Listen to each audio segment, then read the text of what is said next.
अच्छा क्लास, आज जो हमारा टॉपिक है वो है occurrence of normal flora. Occurrence का मतलब होता है पाया जाना, और नॉर्मल फ्लोरा का मतलब ये होता है कि एक population of micro organisms like bacteria वगैरह, उसकी एक पॉपुलेशन यानी लार्ज अमाउंट ऑफ बैक्टीरिया हमारे बॉडी के किसी हिस्से के अंदर मौजूद है, उसको नॉर्मल फ्लोरा कहते हैं। जिस तरह के हमने पढ़ा था कि बैक्टीरिया जो है वो हमारे इंटेस्टाइन के अंदर मौजूद होते हैं और डाइजेशन में हेल्प करते हैं। ठीक है जी। तो बैक्टीरिया हमारी जो है इंटेस्टाइन के अंदर मौजूद है, ये उसका नॉर्मल फ्लोरा है। ठीक है, और वो हमें फायदा दे रहा है, मतलब वो हमारी डाइजेशन में हेल्प करता है। तो हम देखेंगे कि हमारे बॉडी के कौन से ऑर्गन में कौन कौन से बैक्टीरिया मौजूद हैं। इसमें आपका ना जो टॉपिक है, ये ऑब्जेक्टिव के लिहाज से बहुत ज़्यादा ज़रूरी है। ठीक है, सब्जेक्टिव में ज़रा कम पूछा जाता है, ऑब्जेक्टिव के लिहाज से ज़्यादा इंपॉर्टेंट है। अब जिस तरह स्किन है, ठीक है, तो वो यानी कहते हैं कि जो यहाँ पर एक एग्जाम्पल लिखी हुई है, ये मैं आपके सामने हाईलाइट कर रहा हूँ, इसको आप नोट डाउन कर लें कि ये वो तमाम बैक्टीरिया हैं जो कि आपके स्किन के अंदर मौजूद हैं। उसके अलावा आपके स्किन के ऊपर वायरसेस भी मौजूद हो सकते हैं, कुछ फंजाई वगैरह भी हो सकती है, और बैक्टीरिया भी मौजूद होते हैं। लेकिन खासतौर पे जो बैक्टीरिया आपके स्किन के ऊपर पाए जाते हैं वो स्टेफेलोकोकाई है और प्रोपियोनी बैक्टीरियम एक्नी बैक्टीरिया हैं जो कि आपके स्किन के ऊपर मौजूद हैं। इसी तरह ओरल कैविटी में भी कुछ बैक्टीरिया मौजूद होते हैं। ओरल कैविटी का मतलब है माउथ, आपके मुंह के अंदर कुछ बैक्टीरिया वगैरह मौजूद होते हैं। The oral cavity commonly contains the members of the genera Neisseria, ठीक है, नेसीरिया, लेप्टोट्रिशिया और बैक्टीरियाइड्स। इसकी मुख्तलिफ स्पीशीज जो हैं आपके माउथ के अंदर मौजूद होती हैं। ठीक है जी, आपने ये पॉइंट याद रखना है कि ओरल कैविटी के अंदर पाए जाने वाले बैक्टीरिया वो नेसीरिया स्पीशीज से हो सकते हैं, लेप्टोट्रिशिया या बैक्टीरियाइड स्पीशीज से हो सकते हैं, as well as diphtheria like bacilli, जिनको हम डिप्थीरियाइड्स भी कहते हैं, ये भी आपके माउथ के अंदर मौजूद हो सकते हैं।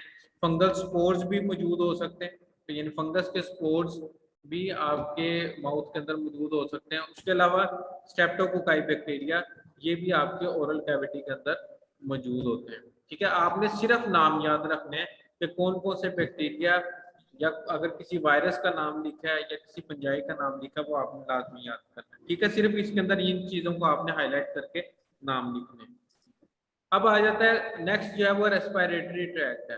रेस्पिरेटरी ट्रैक्ट का मतलब है आपकी सांस वाली नाली के अंदर, इस पूरे सिस्टम के अंदर कौन कौन से बैक्टीरिया मौजूद हो सकते हैं। इसमें the upper respiratory tract is the site of all organism as well as pneumococci and species of Haemophilus and Mycoplasma. ठीक है, आपने सिर्फ नाम याद रखना है कि न्यूमोकोकाई, ठीक है जी, उसके अलावा हीमोफिलस स्पीशीज और माइकोप्लाज्मा स्पीशीज के बैक्टीरिया जो है आपके अपर रेस्पिरेटरी ट्रैक्ट के अंदर मौजूद होते हैं।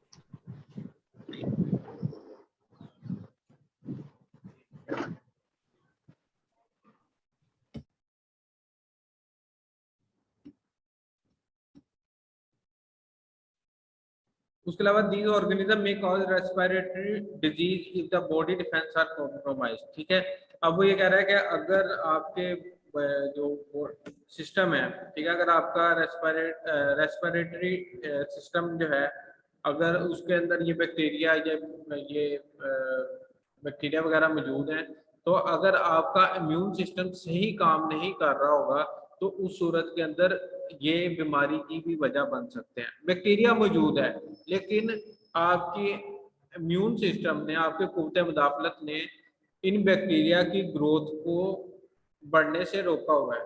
ठीक है, जब आपका इम्यून सिस्टम, आपकी कुव्वत मुदाफलत काम नहीं कर रही होगी तो उस सूरत के अंदर ये इतने ज़्यादा मल्टीप्लाई करेंगे, इतनी ज़्यादा अपनी तादाद को बढ़ाएंगे कि बैक्टीरिया जो है वो बीमारी की वजह बनना शुरू हो जाएंगे।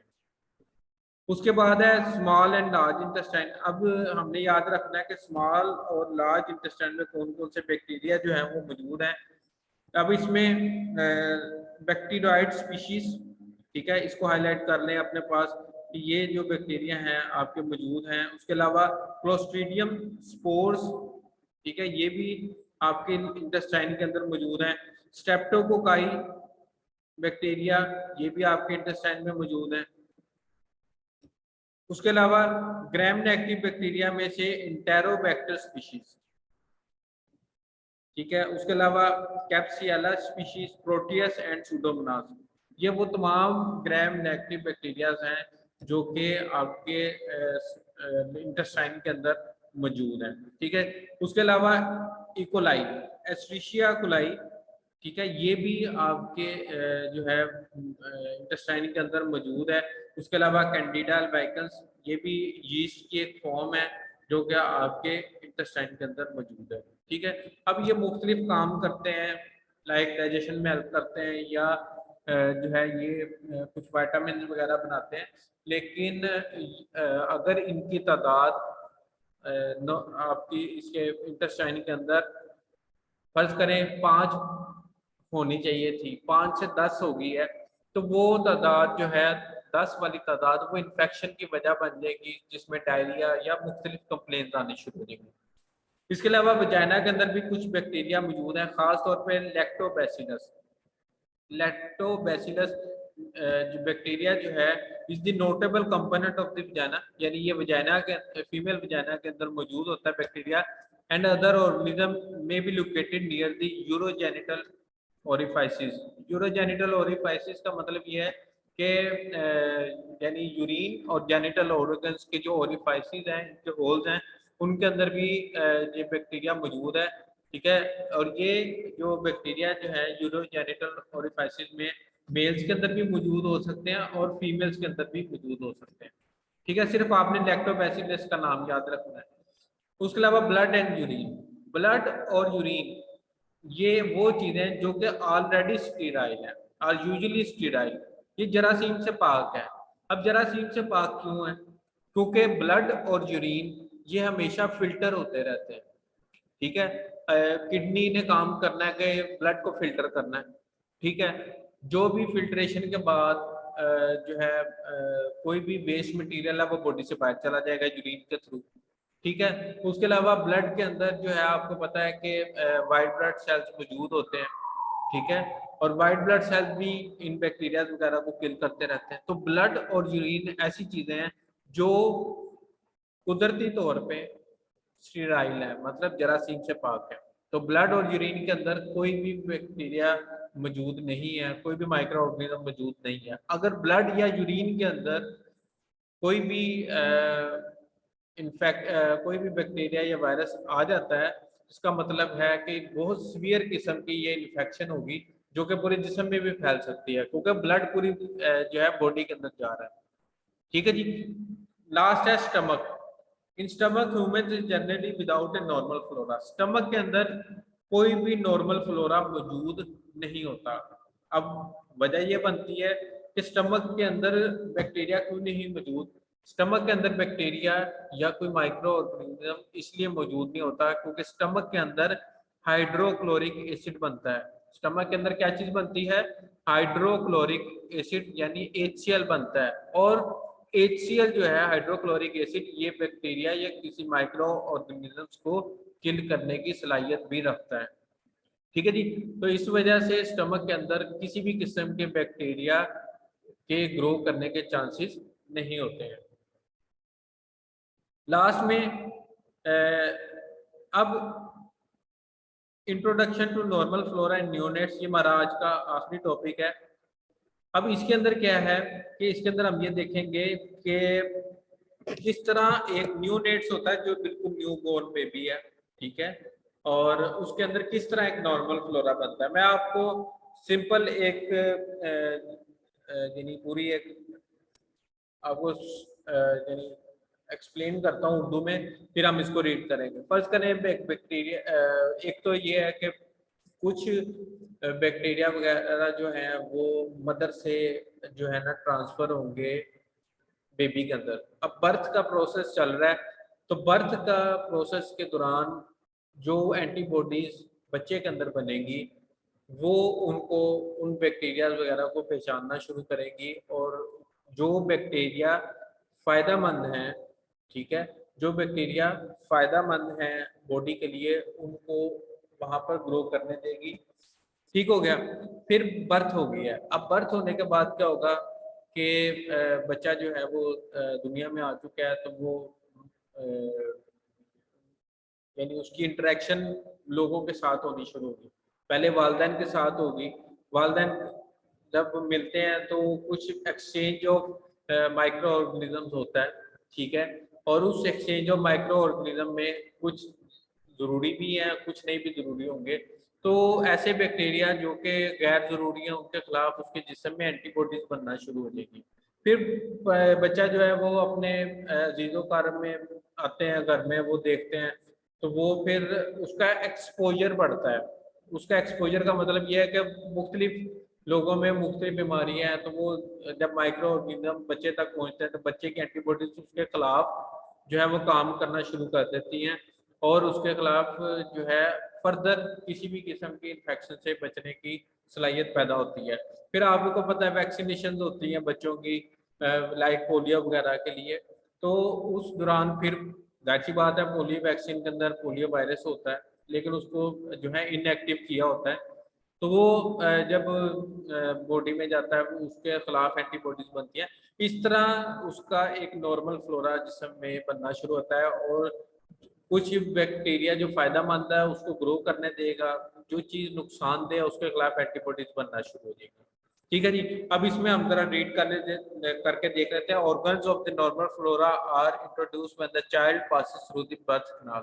जब बच्चा अपनी माँ के बर्थ कैनाल से, यानी बर्थ वाली जगह से गुजरता है, उस दौरान जो है सबसे पहले बच्चे के अंदर नॉर्मल फ्लोरा जो है वो बनना शुरू हो जाता है। Additional organism enter when breathing begin. अब उसके बाद क्या होगा कि बच्चा दुनिया में आ चुका है, अब वो सांस लेगा, ठीक है। सांस लेने के साथ साथ जो बैक्टीरिया उसके बॉडी में जाएंगे उसके खिलाफ एंटीबॉडीज बनना शुरू हो जाएंगी। And upon the first feeding, और दूसरा जब फर्स्ट फीड करेगी मदर, तो उस दौरान जो है वो माइक्रो ऑर्गेनिज्म जो है ना बच्चे के बॉडी में एंटर हो गए। With in 2 to 3 days most organism of the flora have appeared. अब कुछ दिन गुजरेंगे, 2 से 3 दिन के बाद मैक्सिमम ऑर्गेनिज्म का फ्लोरा बच्चे के अंदर डेवलप हो जाएगा। डेवलप फ्लोरा का मतलब है population of bacteria that lives in the body, ठीक है। फिर during the next few weeks, अब बात कुछ वीक्स पे जाएगी, contact with the mother and other individual. जब वो बच्चा माँ और उसके अलावा जितने भी इंडिविजुअल्स हैं, ठीक है, रिश्तेदार वगैरह, उनसे मिलेगा। Will expose the child to additional micro organism. तो क्या होगा, फिर उसके अलावा कुछ माइक्रो ऑर्गेनिज्म जो है उसकी बॉडी में एंटर होंगे। Then normal flora remains throughout the life. और जो नॉर्मल फ्लोरा जिसमें बन जाएगा वो सारी जिंदगी के लिए कायम रहेगा। Undergoing changes in response to the internal environment of the individual.